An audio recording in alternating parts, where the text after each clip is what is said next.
welcome to episode 94 of the internet sensation known as Triple Threat Talk. I am Gary the Dr. Locker. Joining me, as always, Just Kendra, Big B, Brandon Namiro, Jimmy Biggers, Postmaster Jones. It's too bad we have a short show this week. There's not really a lot to talk about. There's not a lot. Actually, we're going to go ahead and end it here. We'll see you guys next week. That's what like us on Facebook. Please like us on Facebook. Thanks for talking. Shortest show in history. Since episode 1. Man. So in this city, there was something tiny that happened. Just a little bit. You guys might have heard about it. Might have. Billy Hamilton stole home plate. It was kind of a big deal. Rick Pitino's horse is going to be in the Derby. Yeah. Rick Pitino's horse is going to... And his horse won Santa Anita. Yeah, that's it. So that's it. That's all we got for you today. I thought maybe you were going to say the guy in North Korea was looking for a milk crate to stand on to press the button. That's true too. But anyways, no, the Louisville Cardinals locally did win the 2013 NCAA Division I championship. The girls not so lucky, falling by 33 points. They made it. They made it really far. But we'll talk about it a little bit later in headlines. But as of for right now, Postmaster, you got some questions for us? All right, I got a few anyway. Okay. From Richard Kenobi. Richard. This is for all of us. Oh. He wanted to be clear. He wants to include all of us. Yes. Thank you. And we'll start with just Kendra on the end and work our way. What are your favorite drama movies of all time? I know we've talked comedies and this as sports movies, but drama movies. Movie questions here. Welcome to Triple Threat Entertainment Talk. With Mary Hart. Okay, drama movies of all time. Drama. Okay, this one movie is called Set It Off. And I'm going to tell you who played it. Queen Latifah, Jada Pinkett Smith, Vivica Fox, and like some other people whose name I can't remember. But it was about 5 friends. They all grew up like somewhere in LA. And when the movie opened, one of the girls she was working at a bank. Her bank got robbed. And so because she knew the perpetrator, just because they lived in the same neighborhood, they fired her. So then... Long story short, the group of friends, they're all girls, they started robbing banks.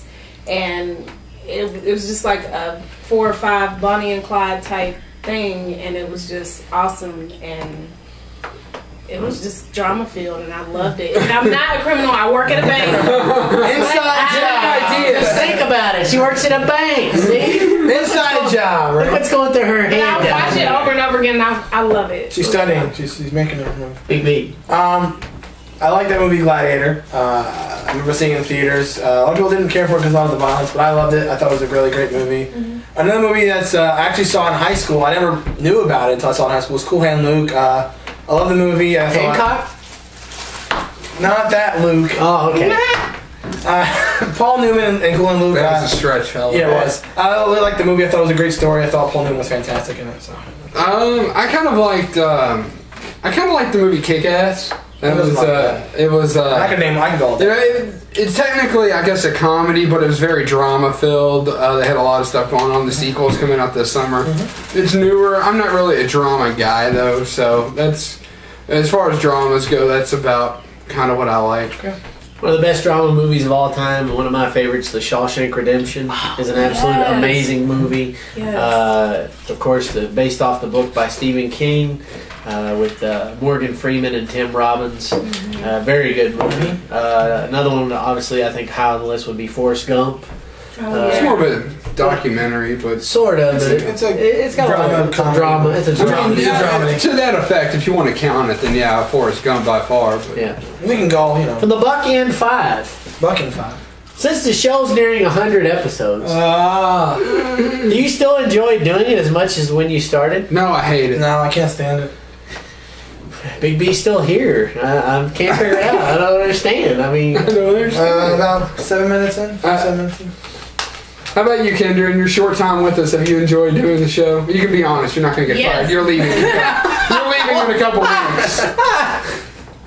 I like it. Way to break the news. You're not going to get fired. Right. It's been more exciting each episode because when I started, was it like mid-football season? Yeah. So it's like, then we had the build up to football, and then the Super Bowl, and then it's like into college basketball, which I love basketball, and then the peak to the championship and all this and blah, blah, blah. Now, you know, it's just always exciting. Plus, I love sports, and I want to be able to get paid to talk about sports one day. So. Who wouldn't? On the right track. You know, looking back, episode 1 with, you know, Triple Threat Wrestling, or TQ, as the doctor likes to call it. Looking, you know... Actually, that's episode 1B. 1A is nowhere to be found. 1A we can't find. But, you know, looking back on it, our first couple episodes, you know, no one's great the first time they do it. That's just not going to happen. But that's what she said. Yeah, I walked into that one. But you know, as a show, actually, that's what Cody said. You guys so silly. I throw it up and they smack it down. But you know, I think the show's progressed obviously better because you know. Because of Pepsi Max for some reason. But, you know, the show started with, you know, the webcam, and obviously that was, you know, it's what we had at the time. And then we eventually moved to the, you know, the good camera so we actually can move around without, you know, freezing around because the webcam, you know, kind of froze. And we had issues with, you know, when Michael Hayes was here, the camera, the webcam was being used on the computer, and the computer just, like, died. So it was... That was embarrassing. The technology at that point was very bad because we're, you know, obviously we're friends with Michael Hayes, but we're also fans of his, and he was gracious enough to join us on the show, and the computer just says, no, this is not going to happen today. So, you know, obviously the show's, like I said, the show's progressed since we just primarily covered wrestling back then, and then we primarily, that's what we talked about most, and then we started covering more sports, and now we're more sports heavy than ever, so I think that's where we're heading in the right direction, going to public access, you know, getting connection with people from the bats and doing stuff like that. So I think, you know, it's definitely awesome to see it get to 100. So. Absolutely. I like it. I look forward to it every week, hanging out with the guys and gal, and just kind of, you know, covering whatever we cover from day to day, because, you know, it has changed. It started off as just wrestling, and now it's evolved into something much more. We started out with Ohio Valley Wrestling. Now we're looking at being with the Bats. Now we're looking at other things to be doing. We're looking to expand. We've got our first Bats article is out there, and it's catching on like fire. And you know, don't know. Good job by this guy. Thank you. We just don't know where it's gonna go and end up. And right now we're not. You know, every now and then we get something, but I mean, it's nothing major. But right now, it's definitely going in the right direction. I totally agree. I think it's definitely going in the right direction. This is a fun couple hours to spend with you guys and gal every Wednesday. When we get together and do this, you know, what the different topics we talk about. And I know we cut up and joke a lot, but that's part of the fun we have and part of the banter that we have. That don't worry, off the show, we're not as mean to Big B as it seems. So. Not as mean. Another thing I was going to mention before we next next question, we've seen a lot of deaths on this show. It's not fun. Like, what was our third episode when Randy Savage passed away? We have seen a lot of deaths on the show.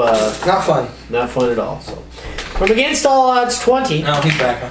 Do you guys think that Owen Hart will be in WWE 2K14? I certainly think they're going to make the push for it. I don't know if we mentioned on the show. I believe we mentioned on the show last week where WWE settled to make the settlement with Mary Hart, the widow of Owen Hart, and they definitely jumped on that quickly because if you watch WrestleMania, they showed a package with Bret Hart and Owen Hart fighting WrestleMania 10, and they could never show that before. But I guarantee they wanted to show that because they had the ability to. Right. So I think once they have that out there, they're going to try to do all these things to get Owen Hart out there. They're probably going to release DVDs with him on it, or you know, obviously they're going to try to induct him in the Hall of Fame WrestleMania 30. And I wouldn't be surprised if they try to get in the video game because they have, like I said, they have the ability to use him now. They're going to take advantage of it. Yeah, I think you're going to see him next year. I think so too. I think it'd be a good addition to the roster on the video game, and since she's cleared the way for it to happen, I don't see why it should. From the Prototype 400. Jonathan? How's it going, champ? Do a little heel turn. Do a little heel turn. Which current OVW talent do you believe will become a main event player a few years from now? Current talent? Well, I think, you know, not just because she's a friend of the show, but because, I mean, the TNA knows how to use their diva, their femme fatales. I think Taylor. Yeah, Taylor Hendricks, and I think Heidi, too. I think they're both becoming mainstays. I would have said certain people here and there, like, you know, with Ali. Ali. I still believe Ollie's going to get somewhere. The guy is too freaking talented to not be anywhere. And you know, as much as this next guy lives and breathes it, I think Austin will be there too. Austin's got a ways to go, obviously, because he's still new. But and how can we forget VIP? Yeah, VIP's really blowing up. I've been hearing he's really doing well. He's got a whole group with him now, the VIP Lounge, as he calls it.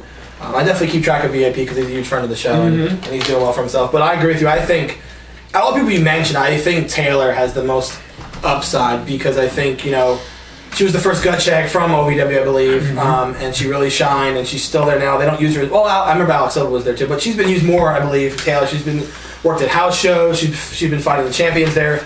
She's been using a lot of promotions for the TNA company, so I think Taylor's going to really be the one to make that break.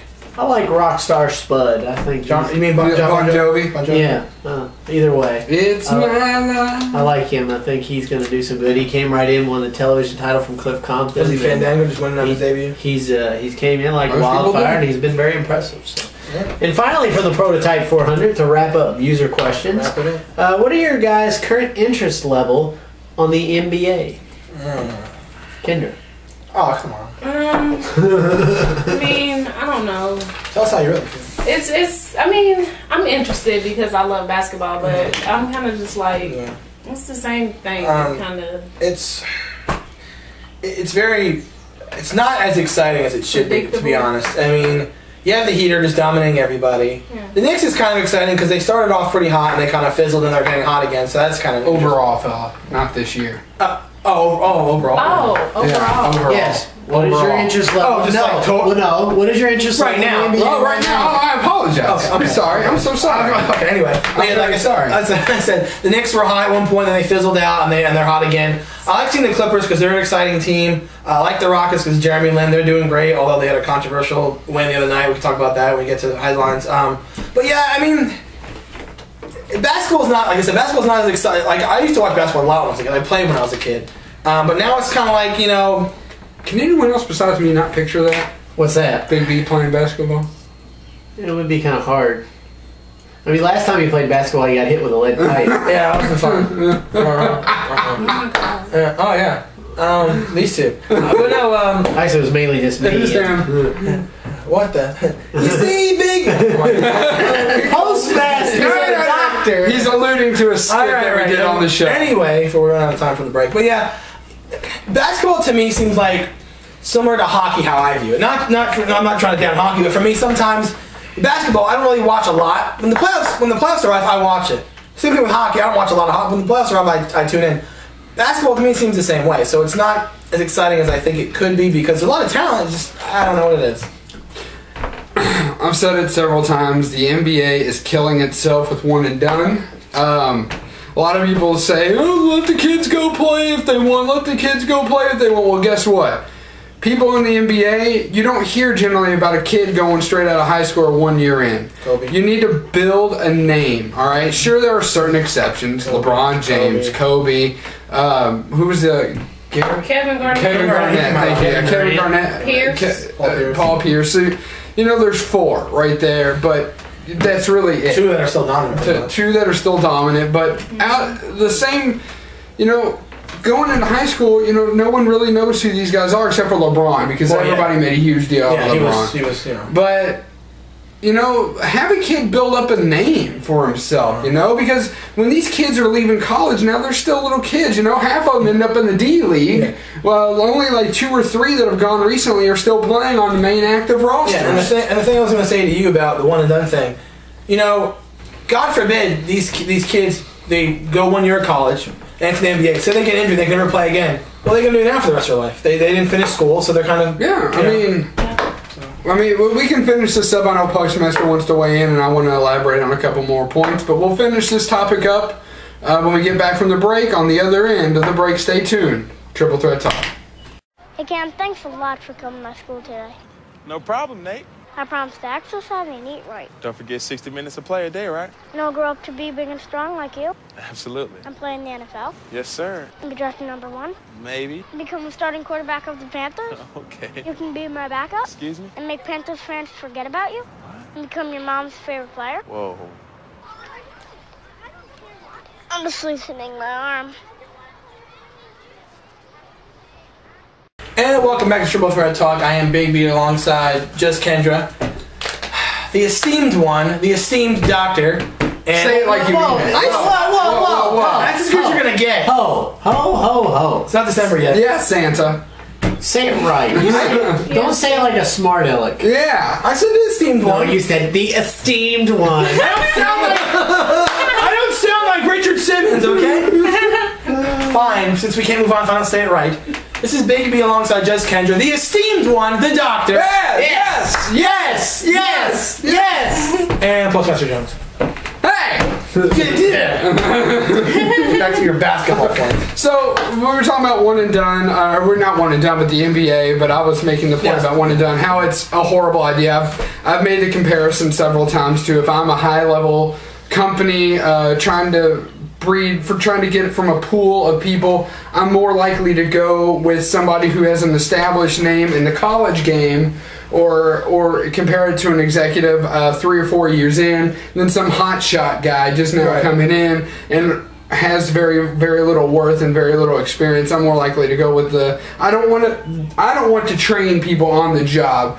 College's job, with college athletics, their job is two things: A, to educate the kids. That's the purpose of college, get them ready for the real world. No matter what anyone thinks, college's #1 priority is educating the kids. It is not athletics. Absolutely. The second part, when you are looking at college athlete, is the second part of the term, athlete. I want them to be able to play the 4 years. I want to know what this kid has done. I don't care if they average 12 points over one season. That can easily decline. I want to see that go up. Right. That is what I want in a college athlete. I want somebody who's trained in the fundamentals, the versatilities. I want to see someone out there busting their butt. And you want to make sure that they're smart. I want to make sure that they're smart. They've got an eye for the game. Yeah. Like, for example, there's a certain player, I'm not going to name names. He is here locally, affiliated with a local team. He's dumb as a brick, but when it comes to the sport he plays, he's very smart. And that's, I don't care if you don't know what 2 + 2 is, as long as you're doing well in your classes and making an effort and still qualified to play. I don't care if your IQ is 10 or 5. If you've got an eye for the game that you're playing, I want to play. I want you on my team. So NBA, in my mind, is nothing but a bunch of whining, thumb-sucking, overpaid babies. That's true. That's for babies. That's Perfect example. Michael Jordan. The final 3 years of his title run. There's 82 games in a season. Do you know how many games Michael Jordan played in those 3 years? All 82. Yep. LeBron James. I'm gonna sit out. I gotta sit out. Bull crap. But I'm not so sure if that's him or Spoelstra. Doesn't matter. It could be the coach. It could be, but the point of the matter is, you should play every game. Absolutely. We're paying you to play every game, and guess what? The fans pay their hard-earned money. Yep. I mean, what if on that particular night that for 6 months your dad or whoever scrimped and saved so you could finally go see your hero play basketball and he sits on the bench? How do you think that feels? It's a good point. You know, unless you're legitimately hurt, which sometimes I don't ever know if they really are hurt unless you see it for your own eyes, get hurt. Right. I think it's ridiculous. I think these players should be forced to play every game unless they are hurt. No, they don't. No, they don't. They don't need to rest. Well, I'm saying If Michael Jordan played every game. You're damn right. You're going to be on that court. With the flu, he played again. Yes. He played again with the flu. I know he did. But I'm saying if they're getting run down there and need to rest so they don't get an injury. No, It doesn't I matter. don't care. It doesn't get paid matter. millions of dollars. I'm handing you a check for basically $1 million a game in some instances, and you want to sit out? No, you're going to play your ass off for me on the court. I think it's crap. I love that David Stern fighting the Spurs earlier in the year. I like that. He's probably going to find the Heat. It needs to be that way. They need to, like you said, they need to find the Heat. They need to maybe find LeBron James personally. No, because it's not just him. That would be singling out LeBron. Well, they keep resting. Like they keep saying they're hurt or injured, and they keep taking nights off. And my point is, like for tonight, for example, it's usually Wade, two Bosh, of them play and one of them sits out. It's usually what it has been for like the last They're week. sitting out. They're sitting out. I think it's because they have a and I think even Mario Chalmers is sitting out. Yes. I think Who are they playing? playing? They're playing decent teams, but that doesn't matter. It doesn't matter who they're playing. No, they're playing Washington tonight. It doesn't matter who they're playing. It's the fact of the matter of if you wanted to go and watch Dwayne Wade play or Mario Chalmers or whoever, and you've been saving up all year just to go see him play in person once, and then kind of out, he's not going to play all because, he needs rest. No. And they should love the game so much that they are just like, I want to play, even though I know that they're not going to miss $1 million. But Miami Heat do not need to rest. They're the best team in the NBA. They don't need to take time off. And to that point, I'm glad you said that. To that point, yes, they're the best team in the NBA. Guess what? Their incentive, their rest, that's their incentive for winning the first 4 games of their series. Mm-hmm. You win the first 4 games of your series, guess what? That's plenty of rest. You get the next few nights off and relax. Exactly. That's your incentive to play hard. Play every regular season game. People take their hard-earned money and don't pay get to watch started on what WWE has done the last 2 years too. To that extent, I know we're talking about the NBA, right? But with those horrible polls and sitting people right behind them. That's insane. That's the stupidest thing I've ever heard in my life. Yeah, last year and this year too. Yeah. So, good stuff from the viewers there. Good questions, comments, and all that. We appreciate all that and all your insight. And don't forget to write us a blog or send us something on our website there. So with that, we will anoint this week's Viewer of the Week. And I think since we got so much discussion and topic, no-brainer here. It's a no-brainer that Prototype 400, you are this week's episode 94 Viewer of the Week. So with that, Big B. Yes. Da, da, da, da, da, da, da,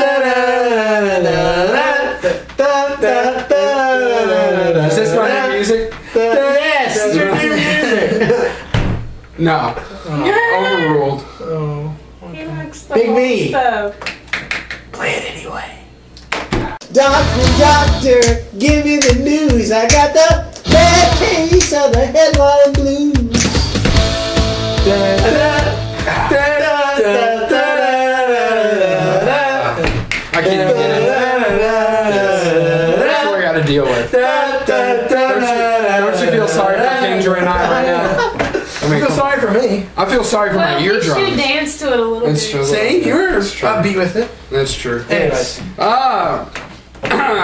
So we've got speaking of the NBA, you know what? I'll just go ahead and go right into it. All right. The Knicks win their first division title since 1994. Knickerbockers. Pretty good job by the Knicks. Yeah. And also speaking of the NBA, we had a couple of people enter the draft. I used Victor Oladipo and Cody Zeller. U of L has a whole slew of people going. Russ Smith, Gorky Shea, and Peyton Steve actually has to go because he's a senior. And Shane Mahannon. But Shane Mahannon, he dropped his name. I don't think he hired an agent though. No, he didn't hire an agent. He didn't hire an agent, but I think he's putting his name in the hat. And I thought it was funny. I heard a promo today. It said, "Congratulations, Knicks, on winning your first division title since 1994. Your reward: getting ousted by the Miami Heat in the 3rd round." Before we move on, I was mentioning about the Rockets. There was last night the Rockets played the Phoenix Suns, and if they won the game, they got into the playoffs because the Jazz lost. The end of the game, James Harden takes a 3-pointer, and it goes off the rim, and Jermaine O'Neal for the Phoenix Suns puts his hand through the basket and blocks it. So they called it goaltending, and that's how the Rockets end up winning the game. In real time, it looks like it didn't really happen, but they slowed it down and it was a very controversial call. And for the game to end that way, it's kind of baffling. Instead of them, maybe playing overtime, they kind of just gave him the goaltending call, and that was it. That's how the game ended. We played in Houston or in Phoenix. That's probably there you go. Houston made it anyway, but that answers that. Fella, tell us about Martinsville. Martinsville was interesting this week. Not so much, unless you're unless you were a Jimmy Johnson fan. You might as well call it Johnsonville, and not to be confused with the bratwurst. He picks up his 8th victory at Martinsville, puts him 3rd all-time on the wins list at Martinsville Speedway. Absolutely dominated, led well over half the laps. Was on cruise control to win. Nice job by Mark Martin filling in for Denny Hamlin this week. Yeah. He got a top 10 in a car that looked like it came from the county demo derby. But I thought it did. It might as well. Half the field of it. When you leave Martinsville, if you don't have some kind of bump or or scratch you. You were staying still. Yeah, you were staying still. That's just how it is. Excellent job by Danica Patrick this week. She finished 12th. A very good, respectable finish for her. She beat the boss. She beat Tony Stewart. She beat several big name guys. So for her to come out with 12th, and with his win, Jimmy Johnson did retake the points lead. Dale Jr. dropped to 2nd, and Brad Keselowski is 3rd in the points. I think that might be why I'm doing so well in fantasy. I've got the top. I haven't checked it. It could be. And this week they delve into their first night race of the season.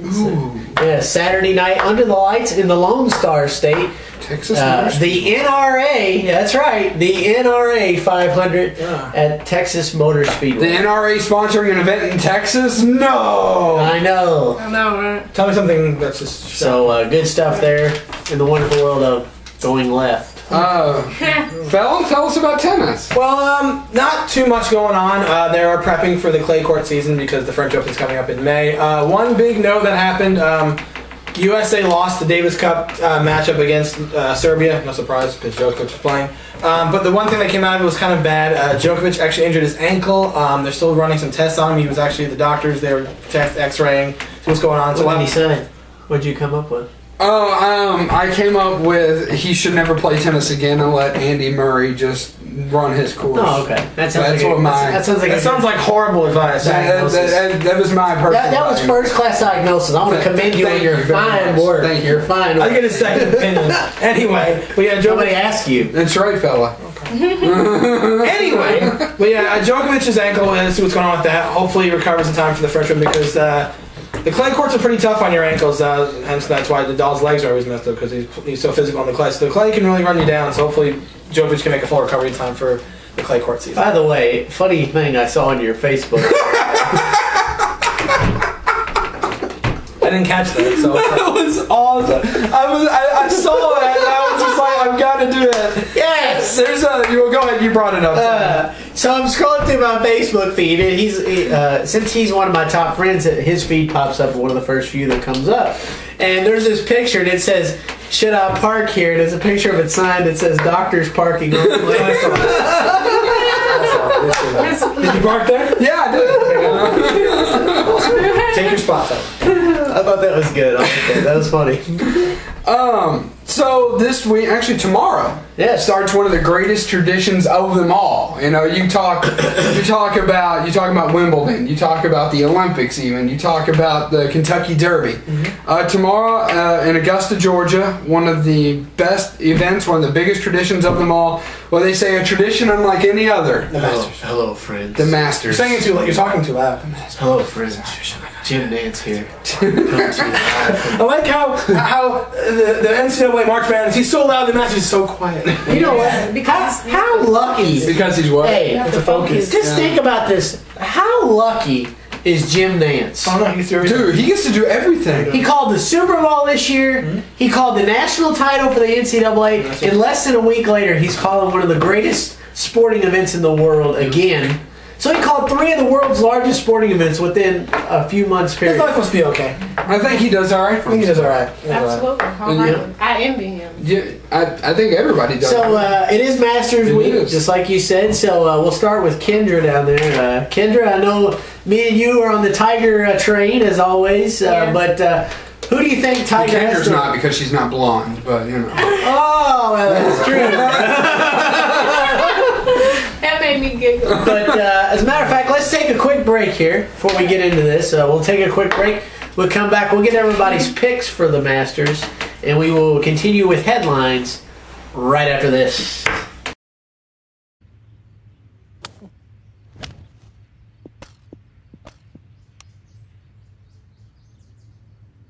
Any questions?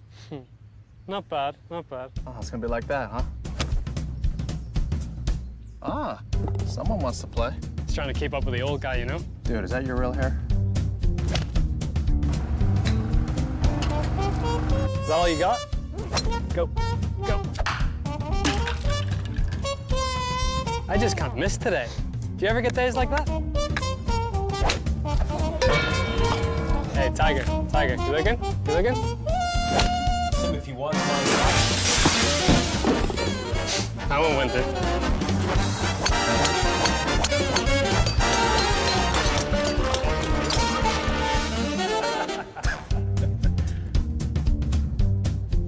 Why'd you do that? You'll learn. And we're back here. We were having a nice discussion about the Masters during the break. Fandango.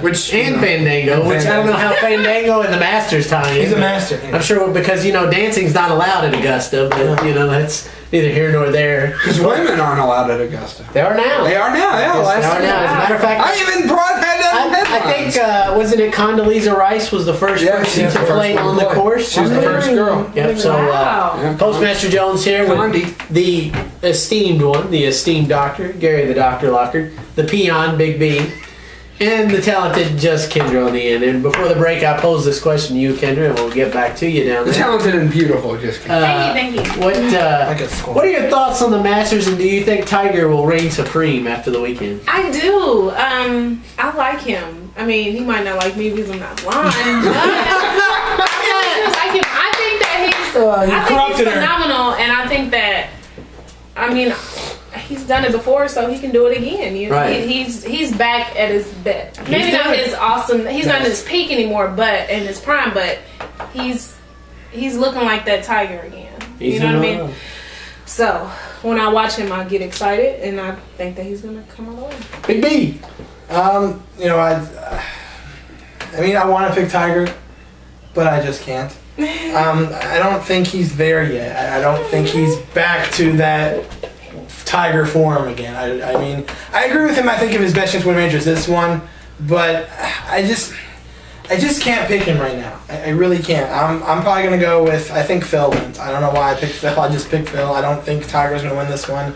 I would pick someone off, but I really don't know a lot of golfers. I know like Tiger, Rory, Phil. The one thing I'm actually looking forward to watching, actually this is probably the first time I'm going to watch the Masters in a while, is that 14-year-old. There's a 14-year-old kid there, youngest player I believe at the Masters. He's 14. It's a big stage for the kid, so I'm going to look forward to seeing what he can do. So. Funny story, Jack Nicholson actually agreed with what I said. If he doesn't win this one, he is in for a rough time winning another Masters. And I think I've said, I did say that, I know what I think about it. Tiger Woods, I believe he'll finish in the top 5. I do. Whether he'll win or not, I don't know. My favorites to win are actually, like you, I think Phil Mickelson plays good there. I think Louis Oosthuizen. I think he's a very good shot. I think he's a very good shot to win. Look out for Bubba, and I'll tell you what, the last few events, he started off a little rough, but Rory has now got a little bit of fire going in his belly, and I think he's going to make a push. You also got to look out for Bubba. And one thing during the Masters I've always noticed, there's always someone in the top 5 that will finish in the top 5 that you don't quite know who they are. Right. And I'm looking for that. It's just who's going to be that egg in the rough, and that's going to be interesting to find out. Right. I think Tiger's shot to win it is very high. I'm going to pick Tiger to win. I think, you know, he's playing very well right now. He's already won several tournaments, which is a good sign for him. He's played in a lot of tournaments already, and he's won most or finished in the top 3 in just about any one he's been in so far this season. He regained the world's #1 ranking.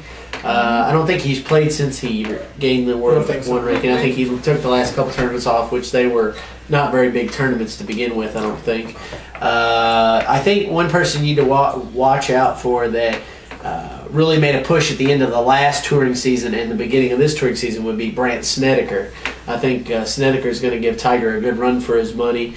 So if I had to pick a top 3, I would say Tiger first, Brandt Snedeker second, and I think Graham McDowell is a good shot.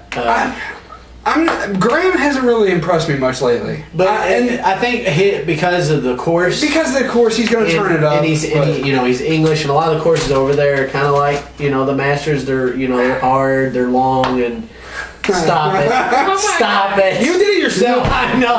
You need to choose your words more carefully. But so I think Tiger and Brandt and Graham definitely. So we'll see what happens. We'll tune in next week. We'll talk about it. See what happens. So, I see a note on here that wasn't one of mine, but I think it's a good topic. We'll go into MLB coverage real quick. There's been a lot of blowouts here lately. 15-0, 13-0 twice. But that's not what we really want to talk about. What we want to talk about is steroids back. Should instant replay be in baseball? Absolutely. The big reason I've been pushing for this, the first couple of games in the season, there were a lot of calls that were if they had instant replay, they could have been overturned.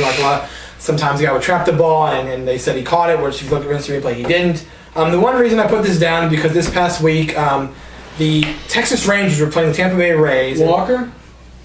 No, not Chuck Norris. Okay. He changed his goatee, by the way. It looks weird. Anyway, it was 5-4 Texas, and their closer was in. I can't remember his name. But he was going for his 300th career save. And I believe it was a full count, so 3-2 pitch. And here's the clip I'll show in a second. He throws the ball outside, completely down, and obviously a clear ball, and they call it strike 3, and the game is over. That's how the game ends. And Joe Madden is clearly frustrated, and obviously he has every right to be, because that's clearly a ball. Wasn't even close to a strike. And even after the game, the umpire said, if I call that again, I wouldn't call it a strike. Well, duh. So that is one of the reasons that they need instant replay, is to fix these things. I think they have instant replay for home runs. If it's like the foul pole, they kind of look at that maybe. And I think that's the only thing they have. They need it for base running. They need it for balls going in the field. They need it for pitches at the plate. Baseball doesn't. I don't think usually use it instant replay as it should. And they have the technology. They need to do it. I don't know why they don't implement instant replay. I don't get it. I think it's because baseball is already such a long game. I mean, we were at the Bats game, 3 hours, 11 minutes was the running time on that. They don't really need any more pauses. And when you look at, I agree with you with an extent, but the point is you just can't review everything. Heck, even in basketball, certain things are only reviewable. But I think something as clear as that needs to be looked at. Because it was clear. Is it ultimately going to end the game? It did. It was the end of the game. I mean, is it ultimately going to change the result? Maybe he would have struck out the next batter. Yeah, but you don't know. You don't know. But it's one of those things where there's already so much time. The pitchers always. I'm gonna. Oh wait, I'm gonna try to pick off the guy at first. Or I'm gonna try to pick out this guy over here in second. Joe Nathan, by the way. This is his name, Joe Nathan. The closer? Yes, okay. Joe Nathan. Thank you. But I think maybe I agree with you to an extent. Maybe an extreme call. Yeah, I agree with you to an extent, because if they review everything, the game would be like 5 hours, and no one wants to watch that. But I think in terms of certain things, like I said, I think the pitch like that needs to be looked at, and home runs I know they look at, and certain things I think they can do it quickly and to make it efficient, because it's hurting the game sometimes. There's calls all the time that are clearly wrong, and they get them wrong. The biggest one I remember was, I think, a year or two ago, that guy for the Colorado Rockies had a perfect game, and he got it taken away from him. He was clearly out, and they called it safe, and that ruined something that very few pitchers can accomplish. So instant replay is somehow hurting not just play, but the game, the integrity of the game itself. Mm-hmm. So. Definitely. Any thoughts? I think that it is such a long game that would hinder it. I mean, it would make people just be like, there's no way I'm going. But, like you said, that was so serious, it ruined his record. It's kind of like, it should be only in those ridiculously extreme situations, and a team should actually have to ponder whether they want to go and have that replayed. You know what I mean? Yeah. Kind of like they have in some other sports. Like, do you really want to do this? It's going to take away from your little tick mark, your little, like that, a lot of reviews. You know what I mean? Yeah. Right. Maybe, but not just for whenever, because we will be there for. Yeah, it's like, was that a strike or not? We'd be falling asleep in our chair. But I think, and another thing about the play, when the guy threw the ball, he did what normal pitchers do when he walks away. He kind of put his hand behind his head, kind of scratch his head, like, oh geez, I walked this guy, and they call strike. He's like, walked up to his catcher. He's like, wow, like I didn't think that was gonna be a strike, and it's just you can't. You need to fix that. So. Yeah, I definitely agree. I mean, in extreme situations, it's definitely justified, I think, and it should be used. Don't abuse it. Don't just use it because you have it. Right. Because, like you all said, and I totally agree, sometimes baseball games can go a little long. I mean, what if you have a situation where, as a matter of fact, I remember, for example, a couple years ago, I went to the Bats game, and they went like 15 innings, and that was like a That was just... That has to be a nightmare. Dude, I'm sure you got your money's worth, though. Yeah, I mean, like, I was like, I almost just wanted to go home. Like, they ended up winning, but it was Should like... have gave you free beer. They ended up winning, but it was like, geez, well, Pete, come on, get the game over with at one point. You know what I mean? It's like, even though if it's your team and you're sitting there and you're cheering, and it's like, after a while, you're like, come on. My God, we're almost playing a second game here. You know? And the thing is, I think about this topic is, you know, you have to use it sparingly. You can't just say, you know, strike, and that's it. Right. And you know, they have to, if they were going to do this, they have to implement a certain set of rules where you can use it here, you can't use it there, make it so it works. Exactly. Right. Good stuff, good stuff, good stuff. And speaking of baseball, we started covering the river bats. Hopefully we can continue that. The no river. The bats. Old man, the river. But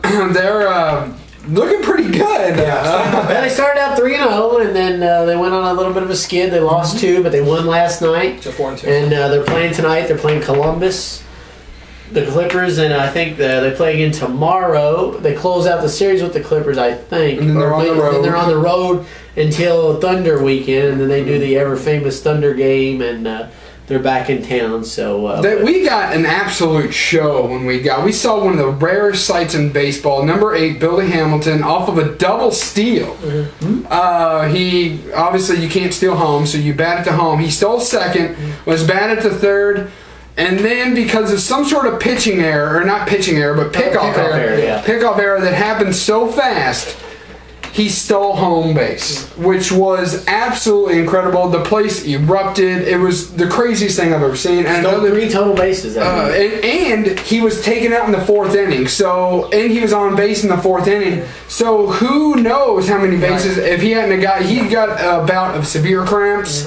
He's doing better now. He played the other night, but I mean, who knows how many bases this guy would have stolen? He stole. He set a record, a club record that night, set by Zach Cozart in 2009 or 2010. Yeah, I mean, who's that kid? Who's Zach Cozart? But and then another big sight, Mike Hessman. Yes, we went to the Bats' second game against Toledo. Mike Hessman. That was actually the second night. Second game. That's what I'm saying. Yeah. His second night in Louisville, he hit 2 home runs his first night, came right back and hit 2 more home runs. We talked to him after the game. We've got some sound from that, too. We do have some sound for that. I don't know if we'll put it on the show here. If not, we'll get it up on the website or on our Facebook page for y'all to listen to. But he was very cordial and very friendly. And we also caught up with, if you read the Doc's article, which was a very well-written article about our time with the Bats that evening, a few thoughts with the managing Jim Riggleman as well. So good stuff on the Bats. Definitely. And then go to our website, triplethreattalk.com, and check out said article. Apparently it's doing very well. I threw it together. I didn't expect it to take fire, but apparently it's doing very well. Share alike. But yeah, so just real quick before we get to our timeout, here, for the UConn women, they joined such elite company as University of Kentucky men's program, as University of Tennessee women's Tennessee Vols program, as UCLA number 11 national titles for the men over there. They win their 8th national title. UConn women beat University of Louisville women for the national title there, 93-60. So a little bit of a slacking in that one. But it was 9 points at halftime. It was. They cut it all the way to 9, and then in the second half, UConn. I think it was Brianna Stewart, the amazing 22 points. Freshman. She's going to the WNBA. Yeah. She's pulling a one and done in the women's. I didn't even know they did that in women. Me either. Just to say, like, because I played basketball, growing up, you just always loved the Pat Summers, the Tennessees, and the Dukes too. But UConn, like, that was just, their coach Gino Auriemma. He's awesome. He's amazing. I mean, the guy's he's a good coach. You know what I mean? Last year, he got a call from President Obama during a press conference, and he was at the press conference, and they handed him the phone, and it was President Obama, because it was like celebrating their win. Like, it was like what. It was when they had that win streak going on. Yeah. And so, but I just think they're a good ball club. I wanted the Lady Cards to win because that would have been awesome for the city. The city would have burned to the ground. Yeah. But, I mean, anybody who's anybody knows, I just love UConn basketball because they're well coached and those girls play hard. Big B, quick thought? I was going to say, Obviously, I'm very proud for Louisville to get as far as they did. They upset a lot of teams. They upset Baylor, Tennessee, and Cal, which we didn't see them going that far. But I've said this about UConn before. They're like the New England Patriots of women's basketball. They just dominate everybody. Absolutely. It's ridiculous. So with that, we will wrap up headlines, talk about the NCAA championship, and get into wrestling right after this break.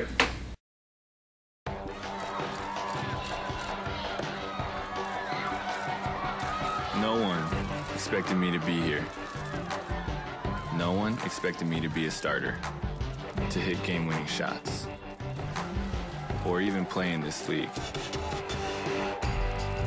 Well, I'm not here to live up to anyone else's expectations. I'm here to live up to mine.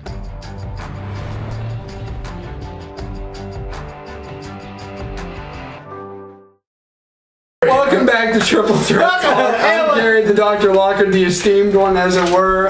Jimmy, Postmaster Jones Biggers, Big B, Brandon DeMiro, and just Kendra. During the break, we had a gas leak. It's not taken care of, but despite there being a lady present. Anyways, getting into the big news of the week, the NCAA tournament, the Cardinals beat the Michigan Wolverines 82-76. Tony Reale. Marking the third time in history a team from the same state has won a title 1 year after the other. 92, 93, 94 with Duke, North Carolina. Then 2001, 2002, Duke, North Carolina. And now last year, 2012, 2013, Louisville and Kentucky. And the way these teams are shaping up with their recruiting classes for next year, we could definitely tie the 3 years in a row mark set by the state of North Carolina. But anyways, just a quick rundown of the game, and then we'll cover Luke Hancock. 22 points and 1 rebound. Spike Albright for 17 points. Trey 24 points. On that one, some monstrous numbers posted in this game. Michigan got an unprecedented 41 points from the point guard position that night. That is insane. That was still not enough to rally them to win. They led the majority of the game. I think they said they wound up leading 34 minutes of the game. So the Cardinals only led for 6 minutes, but it was a good 6 minutes. That's all they needed. The thing is, the game they played against Wichita State, they were down by 12 at one point, and they fought their way back. And then when they go over again, Michigan's up by 12, and then it's like, oh, Luke Hancock, go score some 3-pointers. Oh, okay. So he was 5 for 5 from beyond the arc, which is absolutely insane. The only other person I've seen do that was last year. Darius Miller did that in a game for University of Kentucky. But still a very good feat. If you were Michigan, taking the final score out and taking the whole entire second half, if you're Michigan, going into that locker room at halftime, and you have basically sat there and you have played the most perfect basketball game for one half. I mean, they couldn't have played any better. They were hitting like almost 70% field goal percentage. Yeah. And you're only up 1 point. You got to be thinking, what the hell do I have to do? Yeah. Right. Absolutely. I mean, because they basically, literally, they dominated that first half. There's no doubt about it. But the score did not reflect it. I mean, they were dominant. Because Luke Hancock hit 3 threes in a row. And they couldn't stop. I told you, we were talking, I said, Doc, if Louisville doesn't make a run either to end the half or to start the half, this might get ugly. And no sooner did I said that, it was like 3. 2 uncontested, too. Yeah. That was the thing. I mean, one in his face. I was like, at first, I was like, oh my God. Please don't shoot. They were hitting from like 30 feet out. That Spike kid, I don't know. If he wasn't on the scouting report or what, I guess he averaged 1.8 points a game before this. But see, the thing is, he was Trey Burke's backup, so he didn't get to play a lot. But Trey Burke got into foul trouble. They had to put him in, and it was like, okay. You've been down to say something. One of the commentators told Rick Pitino, he was like, Rick, Coach Pitino, he was like, your team is one of the best teams at playing well when they're not playing very well.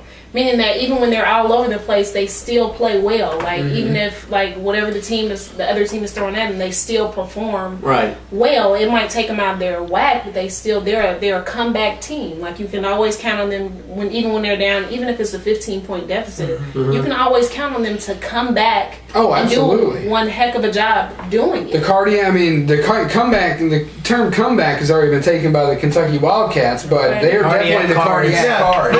They're not fun to watch. They're not fun to watch. It's stressful. The second half. Oh, it's stressful for It's sure. very stressful. Very stressful, but it was like you said. Don't make it easy. It was a very good game.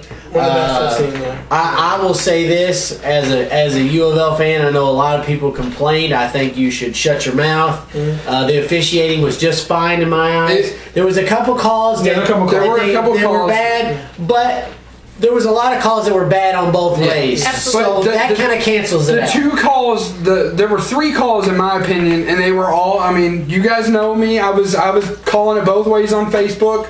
But I think Michigan especially got hosed on 3 calls.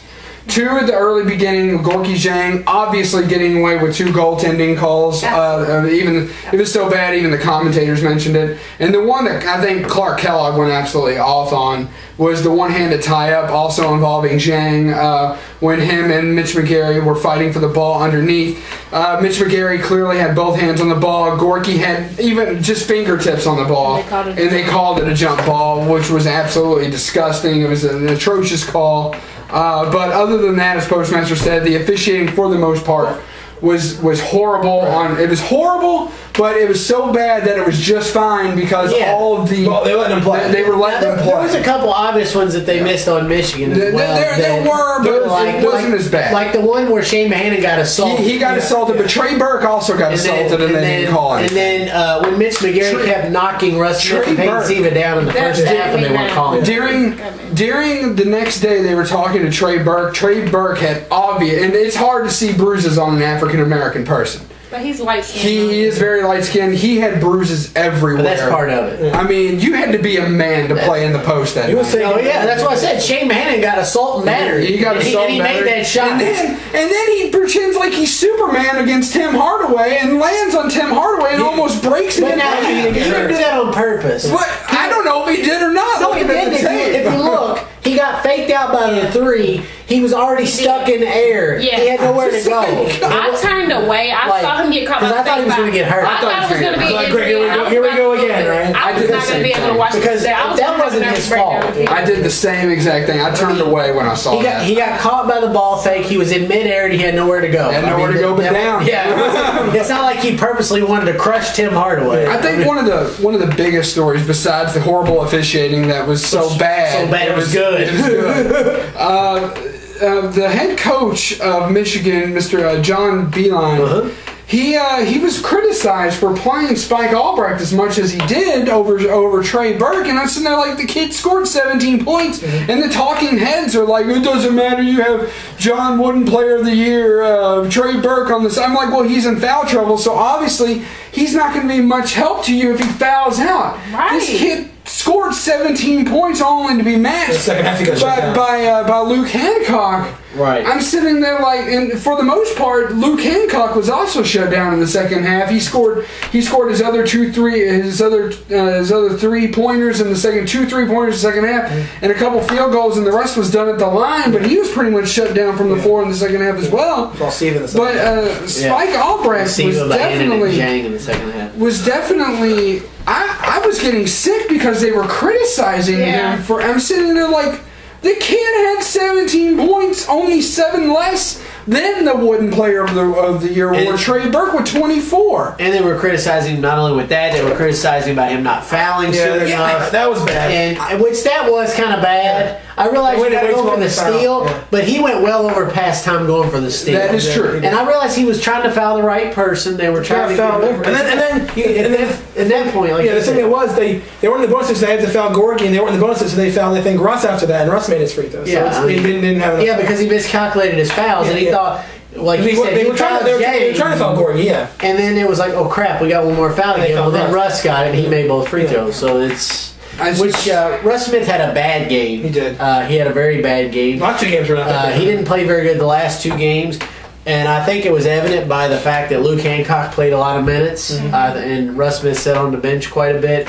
I mean, he scored some points there. He had some shots when he counted. Yeah, he had some shots, but for the most part, he didn't play normal Russ Smith basketball. He was kind of off. Yeah, I think I was really impressed in the Wichita State game and the Michigan game again with Peyton Siva. He played really good. But from an out, if you were an out, from an outsider's perspective, because you're a Kentucky fan, and I mean, I know you probably, you had said on here on the show you thought Michigan would win. There's, but that's neither here nor there.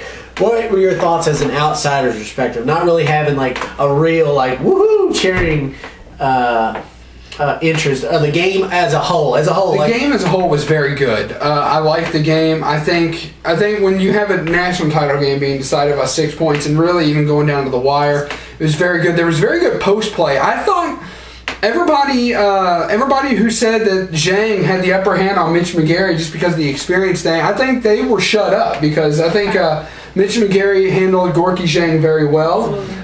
Tim Hardaway did not have a very good game, and Glenn Robinson for Michigan didn't have a good game until the very end.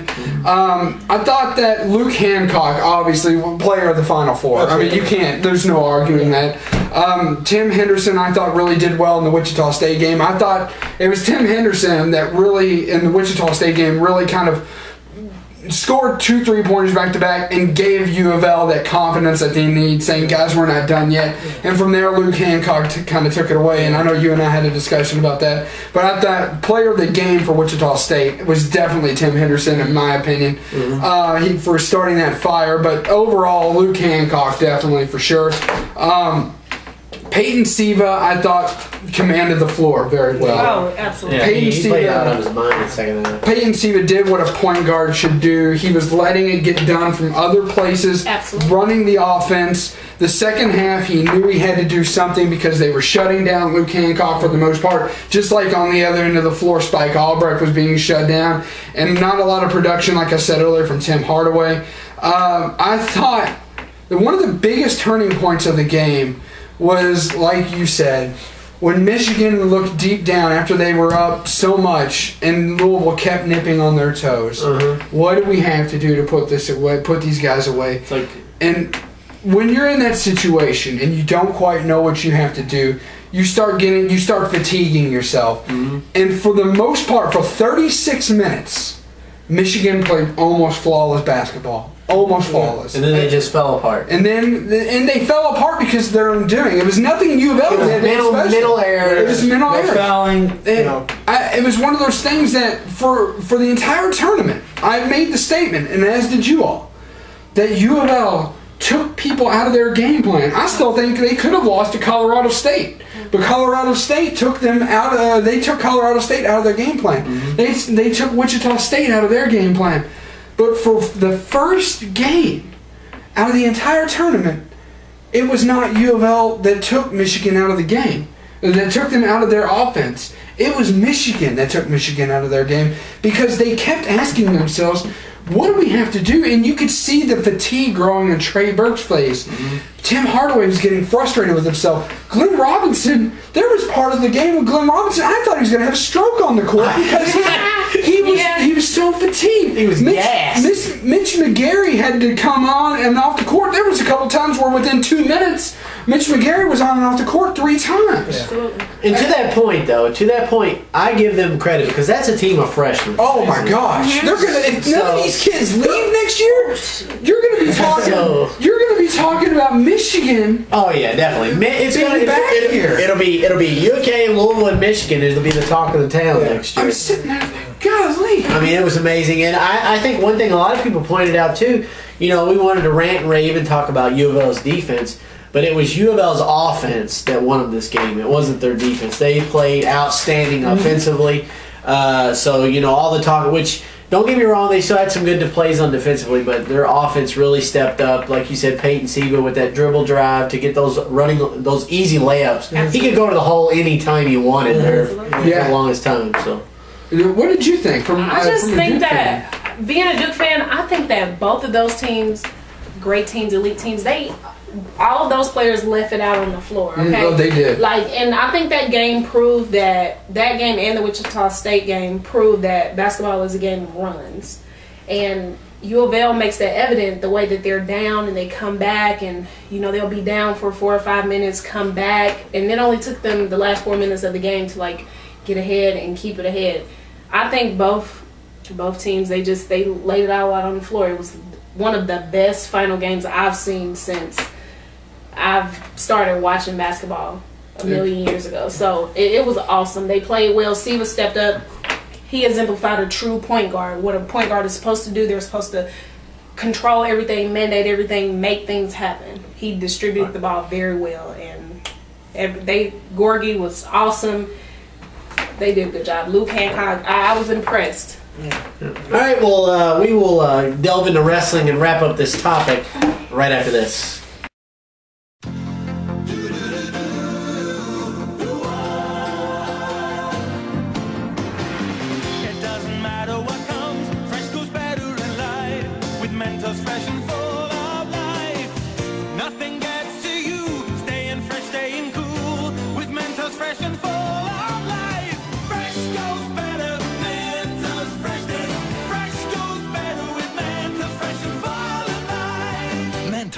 The Fresh Maker. And welcome back here on the show. Postmaster Jones, Jimmy Biggers, along with the esteemed one, the esteemed Dr. Gary, the Dr. Lockard, along with Big B, Brandon DeMiro, and as always, just Kendra on the end. So, any final thoughts on the national title game, guys, before we move to wrestling? Obviously very happy about it.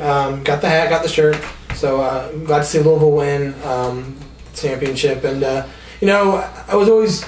I like Peyton Siva because he plays for Louisville, and I thought he was playing really well. I think the last 2 games he played, Wichita State and Michigan, helps his draft a little bit. I think seeing that how he can lead and how he's able to drive to the basket pretty simple helps. I think helps his draft a little bit. I think he's gonna get drafted anyway. But someone's gonna take him. So. And Kendra and I were having this discussion right before camera hit. I don't think Peyton Siva may never play in the actual NBA. And it's not because he's not a skilled player. He's just way too small for it to be a point guard in the NBA. He'd be playing with people that it's just like the same reason that they said Tim Tebow wouldn't be a good quarterback in the NFL. But I think if Peyton maybe puts on a little bit of muscle, I think he's got a shot to play in the NBA. But at the same time, if he does that, he's going to sacrifice a little bit of that speed. Yeah, I don't think the height is a problem.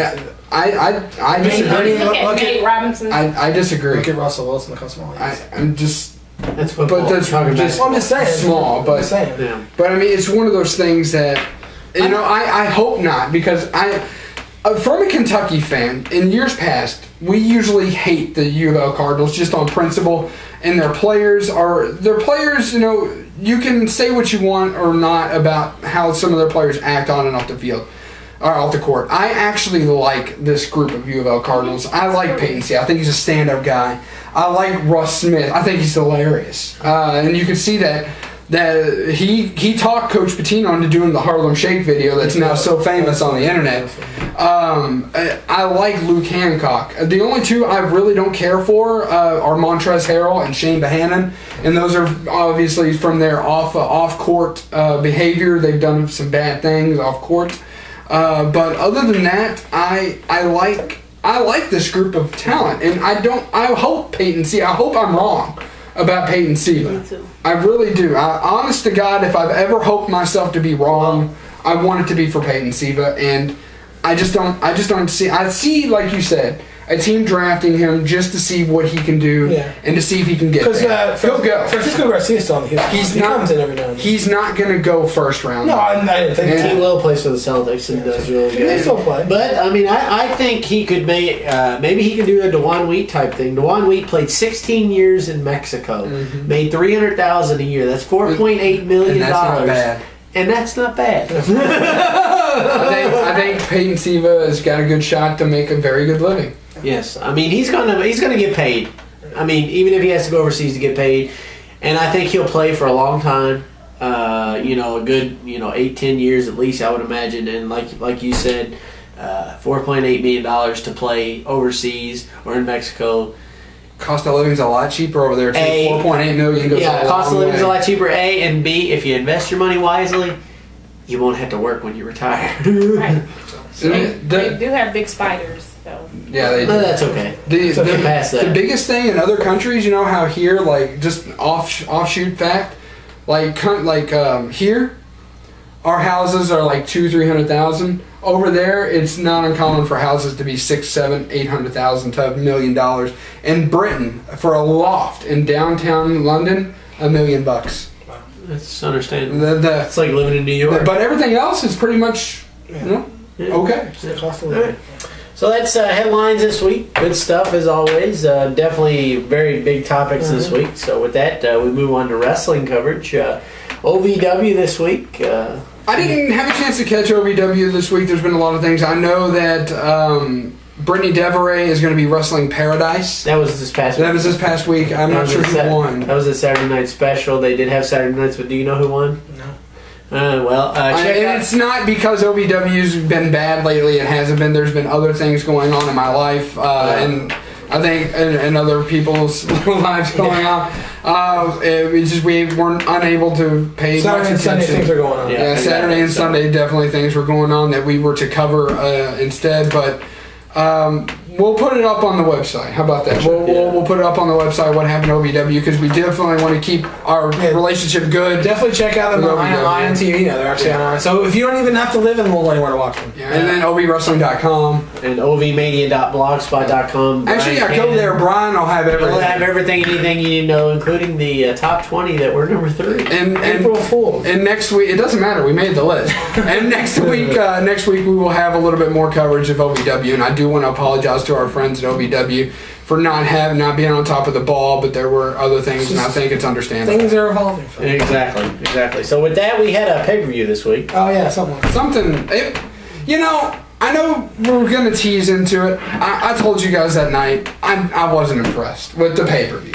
I didn't get to catch Raw because there was something bigger going on. I DVR'd it now. I watched the first hour of Raw and then something bigger came out. Something happened yet. But I was not a fan of this year's WrestleMania. I even said, I even looked at Big B at one point and I said, congratulations, fella. The WrestleMania you went to 2 years ago is no longer the worst one. I thought this WrestleMania was absolutely horrible. I thought the best thing about it was that the streak lived as it should have. In this one, I know that PostMaster was saying for a while that he wanted to lose, but I think after the passing of Paul Bearer, they talked him down talked the Undertaker down from his position, and the streak is now 21-0 at WrestleMania. And I thought it was. You know what was shocking about WrestleMania? Nothing. Yes, there was one of the shocking things. One of the biggest shocking things was. That is a Fandango. Fandango beats Chris Jericho. And it wasn't shocked to me, because what do I say? Everybody wins their debut. Everybody. You guys laughed at me. Yeah, I still do. Everybody wins their debut. I wasn't shocked at all. I was surprised just because it was Jericho. Yeah, but I guess Jericho's put the young guys over. Yeah, Jericho does like to put the young guys over. I agree with him to an extent. I was watching that WrestleMania, and each match was going on, and I was kind of like, okay, what's next? Okay. I think everybody kind of had that feel like, let's just get it over with. And then once we knew the ending. Right, and once Taker and Punk came up, I was like, okay, cool. Then I was let down again. Taker and Punk, I thought, people said it was good. I didn't really see that. I thought it was good. I thought it was very short. I thought it was one of the best matches I've seen in a long time. I thought it was very short. I agree with one of our friends that was there. He said that Punk might have an injury, and I think he did just get X-rays on his knee, so that might have affected the match. I don't know if that's the case or not. But, the last 4 years he's fought, Michaels, Triple H, the matches have been, epics. They have been long matches, a lot of finishers, kicking out, a lot of moments like, oh my god, this is it. The match with Punk didn't really seem that way. It seemed like just one of those regular matches that Taker has at WrestleMania, not like these past 4 years. So, and a lot of people got hurt. Yeah, Triple H got second-degree burns from dry ice. Brock Lesnar got a concussion. John Cena apparently was working with a broken thumb and food poisoning. Rock tore his pectoral. Rock tore his abductor and abdominal muscle, and they had a hernia. So a lot of people came out of it injured. I mean, nothing really, like you said, surprising happened other than maybe Ryback might have actually been. Yeah, Ryback lost, which was shock. That was a little bit of a surprise. Yeah, that was a little bit of a surprise. But I think the obvious decision to make Cena and Rock the main event when everybody knew, if you had a brain and you knew what was going on, you knew The Rock was going to lose that match. Yeah, but I think Punker. I think Take and Punker. And what am I saying? I think Taker and Punk, should have been the main event by far. I don't like punker. That's a good. If you put them together, and punker. So, but I think that should have been the main event. I think they picked Cena because I think they wanted him to go out on top at the end. So do the thing with The Rock. It doesn't really. When you know how something is going to end. Oh, you know Rumble was going to end. Yeah, but Rumble, but Rumble was good though. Yeah, Rumble was good. We knew Cena would win, but Rumble was good. But then as the case with WrestleMania the last couple of years, WrestleMania was kind of meh. And the Raw after was epic. It's astounding. So many things happened, from the Fandango singing and the chants were up. Rob Van Dam, Michael Cole, JBL, Jerry Lawler. We are awesome. We are awesome. The football chants. This crowd is epic. John Cena's promo. I'm going to do a heel turn. Cena sucks. Sexual chocolate. Feed me more. I mean, the crowd was on it. And I was a little bit peeved at WrestleMania because Dolph Ziggler didn't catch, but they cashed in Monday night, and the crowd just erupted. It was like if you watch it, okay, if you watch Ziggler win the title and the crowd erupting for his win, go back and watch Jericho's debut in 1999 and the crowd eruption. It's almost similar. It's scary how similar it is. It's just like the crowd was like. I think it's the fact that Ziggler's popular, that he's a really hard worker. He's very good in the ring. I think people respect him, how good he is, and then he wins the title. Where I think I said on Facebook too, I didn't really count that first one when he won against Edge. I didn't really count this. This is kind of his real first title reign, and I think people wanted to see that, and it was good to see him cash in, and the crowd really responded well to it. It was really, that was my favorite part of Raw, was Ziggler's cash in. I think besides that, I think Ziggler will be going face very shortly because he's very over right now. A lot of people like him. Ryback turned heel. Woohoo! I didn't see that coming. Yeah. He did? Yes, I didn't watch. What did he do? He beat the living crap out of John Cena. Really? So that's going to be the next feud. That'll be, apparently that was in the making since before WrestleMania. Yeah, I heard that. So, Ryback, were people booing him or what? No, they were cheering for him. They were cheering, but... They cheered the Big Show for crying out loud. Yeah, they were like, thank you, Big Show. WrestleMania, Raw after WrestleMania's bizarro world. Yeah, it is weird. It is weird. So I think maybe Ryback didn't really turn heel then. We'll see. So now it's on to Extreme Rules. Yeah. It'll be a couple weeks away. Ryback might be your next champ. If he beat up John Cena, going for the champion. Cena will be champion for a while. He might be champion till SummerSlam. May 18th, I think, is Extreme Rules. May 18th or 19th. Yes, and a little bit of inside local news. They announced this afternoon.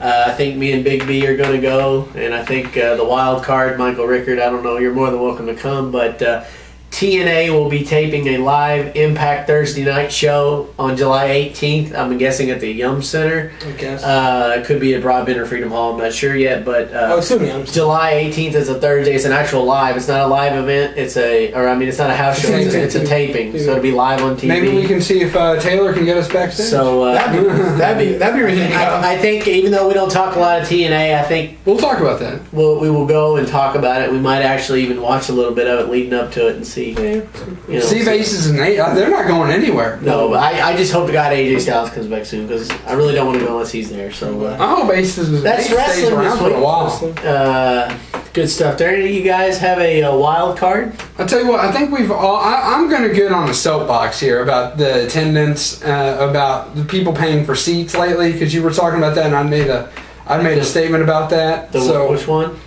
About WrestleMania and about what you said, about with the seats and limited viewing. Yes. There was more people complaining about that. Yeah, there was a lot more complaining. Do we have an idiot of the week? And then I know Kendra said she had a wild card that she wanted to go over. But yeah, let's do idiot of the week if we have one. Yeah, we do. Okay, got a break if you're gonna go.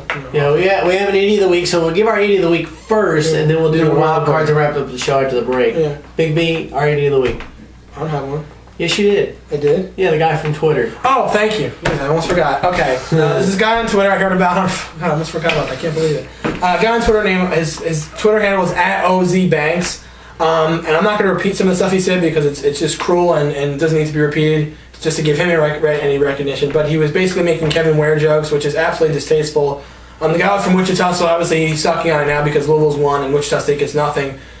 So to make those kind of jokes is like I said, it's just wrong. It's the lowest form you could possibly do is is make someone's injury that could possibly cost them their life because he might never walk again. You don't know how bad it was at the point it happened. Luckily, he's going to be okay because he got great medical care after it happened. But to make those jokes is just completely. A word I don't use a lot of it is callous. It's awful. And we also have another idiot of the week. Okay. P. Diddy. P. Diddley. Not only does he go over his spot at WrestleMania, but he says, and I quote, that WrestleMania started in 1998 in New York. 1998. 1998 wasn't no, that was WrestleMania 14 in Boston, Massachusetts. Yes. So the fact that he literally sit there and maybe that's what it started. Maybe that's what it started for him. Yeah, could be. So OZ Banks and Sean P. Diddy Combs for thinking WrestleMania started in 1998. What the hell? You are this week's Triple Threat Talk Co-Idiots of the Week. And we'll be right back with our wild cards and wrap up the show right after this. Hey, Nick Dinsmore here. Do you have the dream of becoming a pro wrestler? Well, I did, and I came to Ohio Valley Wrestling. Join the Nick Dinsmore Pro Wrestling class today. I'm a former WWE superstar, I'm a former 9-time Ohio Valley Wrestling heavyweight champion, and I can train you to be the best today. For all the information regarding the Nick Dinsmore Pro Wrestling class, go to obwrestling.com and click on school. Join the Nick Dinsmore Pro Wrestling class today. obwrestling.com, click on school. And welcome back here on Triple Threat Talk as we wrap up the show here. I am Postmaster Jones, Jimmy Biggers, along with Big B, Brendan DeMuro, Just Kendra, and ready to hop up on that good old soapbox, the esteemed one, the Doctor, Gary Locker. Take it away, Doc. Well, do you guys have wild cards? Because I don't know how long I'm going to be. Well, go ahead. I just have one. This is a wild card. Somebody really close to me today, he lost his son in the park. His son is very small. Now clarify lost because... Okay, his son, they go to the park a lot. His son just wandered off, and he was probably about 2 football fields away from 200 yards away. 200 yards away, and that's long. That's why I gave you the football field analogy. And he had a panic attack because he's like, "Where's my son?" Like, and it's not that he wasn't watching him because he watches him the whole time, but it's just like in the blink of an eye, he just ran away, and so he's like panicking. And just when you guys take your kids to the park or to the mall or wherever, just touch your kids at all time, because kids, they don't know, they're young, they don't know when they're under 6, 5, 7 or 6, they don't know the dangers in the world. They don't know how important it is. They don't know that they could get snatched up. And today was a perfect example. I thank God that he found his son and that he was just off playing somewhere, but it could have been a lot more serious. So that's just a thought. The world is crazy. It's not like it was when we were kids growing up. So just always be very, very cautious. Just touch them at all times. And people make fun of the parents who have the ropes that are attached to the kids, but they will never lose their kid. That drives me nuts. I don't know how mad I get about I don't like it either. But after hearing him, she's got a good point. Be so upset today and so sad and so thankful that he found him, I was kind of just like, man, because that could have been bad. But I've gotten lost in the mall before when I was a kid, and I was sad. I was like, where are my parents? And they were sad, and it's just not a good thing. People are crazy. They take kids for ransom nowadays. So that was just my wild card. Big B, do you have a wild card? I guess now let's think about it. One thing my wild card is next tennis match for my tennis league is actually this Saturday at 8 o'clock. In the morning? No, at night. Oh, really? 8 p.m. Well, it could be 8 in the morning. No, that's 8. What do you try and come? Try to come? I'm right. It's 8 p.m. Sorry. Is it 8 p.m. or 8 a.m.? Dirty mind. Get it out of the gutter. What? Gosh. What do you mean? What are you talking about? Sheesh. What are you talking about, man? No, I thought you thought I was being mean to you because I completely thought 8 a.m. was completely asinine and stupid. 8 a.m. is not asinine. That's what I thought. I thought so. You thought. No. What is 8 a.m.? I thought he just said 8 a.m. just about every day, but anyway. I'm lost. Anyway, as usual. I do not have a wild card this week, so other than I will gladly chime in on the doctor. I will chime in on the doctor's wild card because I feel probably about the same as he does. So lately, some big events have been going on. WrestleMania, the NCAA Final Four, and then you've got random other little events that don't quite look right to me. And the reason why is I think that they're either obstructed views And going back to what you said earlier, people pay good, hard-earned money to go be entertained in certain events. When the WWE does what they did on Sunday, they had, of course, most of you watch wrestling, but just for those of you that don't, that cover us for sports and just deal with the wrestling part, they had a ring and then a cover and then 4 pillars kind of outside in the audience. And they sell seats right behind those pillars. It was like that last year too, wasn't it? It was like that. I sat behind them last year. It was a pain in the arse. It's utterly insane. Why you do that? You're only going to lose maybe 100, 200 seats if you don't sell those seats all the way back to a certain point where people can actually get a good view. And when you have 80,000 people like you did this WrestleMania and 70,000 like you did last WrestleMania, a couple hundred or a few hundred seats really is not going to hurt your wallet that much. I think that's utterly pathetic, although they are not the number one offender. The number one offender this year, I believe, was the NCAA. And I'll tell you why. That place, the Atlanta Georgia Dome, holds 70,000. Yeah. All right? It's huge. 20,000 people got great seats for that game. Mm-hmm. The other 50,000 might as well have taken them out to dinner first because they got screwed. And I'll tell you what, when you watch a basketball game like that in a dome, people complain about shooting in a dome, all right? That with both teams shooting 50% in the 50% neighborhood, we can put that argument to bed. We can. Mm-hmm. But it still doesn't mean that 70,000 people should watch a basketball game because I've been up high before. It looks like ants playing on the court. Your view starts to get obstructed. And, I went just because the tickets were given to me. If I'd have known that they were that bad, and I'm not talking about the game you and I went to because you can hate the Wildcats all you want. There's not a bad seat in Rupp Arena. It's just a fact. I didn't think those seats were bad. But they were not bad at all. But it's not. I went to a game a few years ago where you look down and it's like ants. It really is. And it really bothers me that people are getting away with charging seats for views that are utterly terrible. Mm-hmm. Absolutely terrible. Basketball was not meant to be played in a dome, all right? It wouldn't hurt my feelings if they just said next year the Final Four instead is going to be held at the Yum Center. Because for my money, the Yum Center is the best place to play basketball. I think most people would agree with you because most people say all the time they like the more intimate setting of a smaller arena. I mean, I get it. I get why you go play in the dome. You want to make your $10 bazillion. Just like I get why WWE goes to these outdoor stadiums. But guess what? Next year they're going to the Superdome in New Orleans.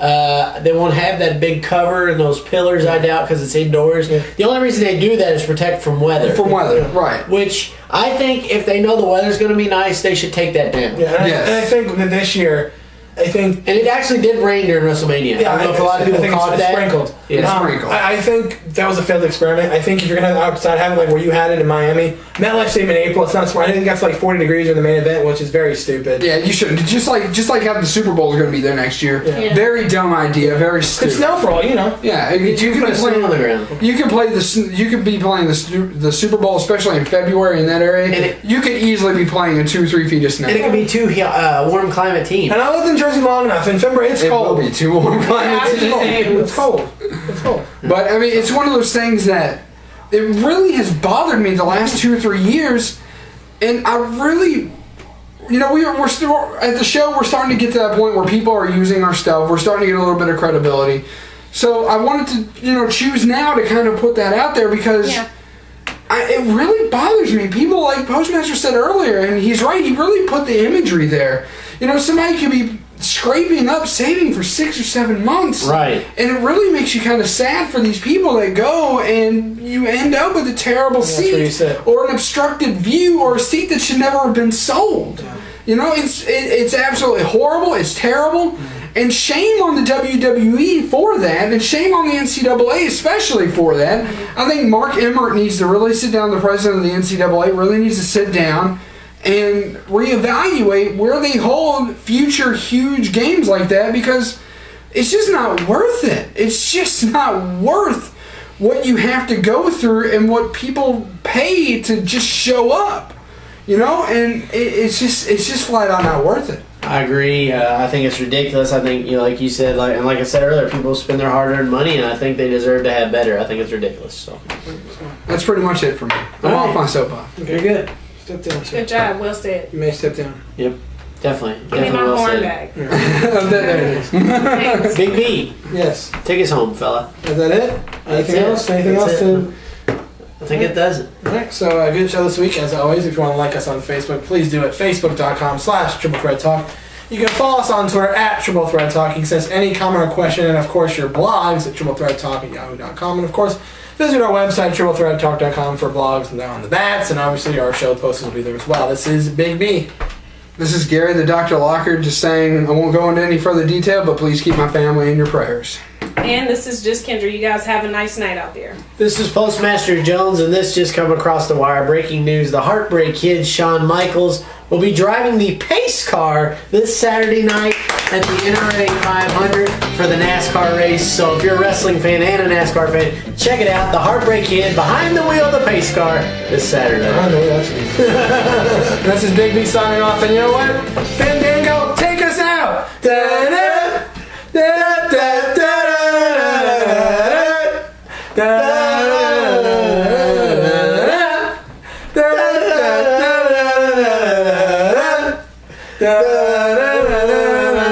If this doesn't end up on Talk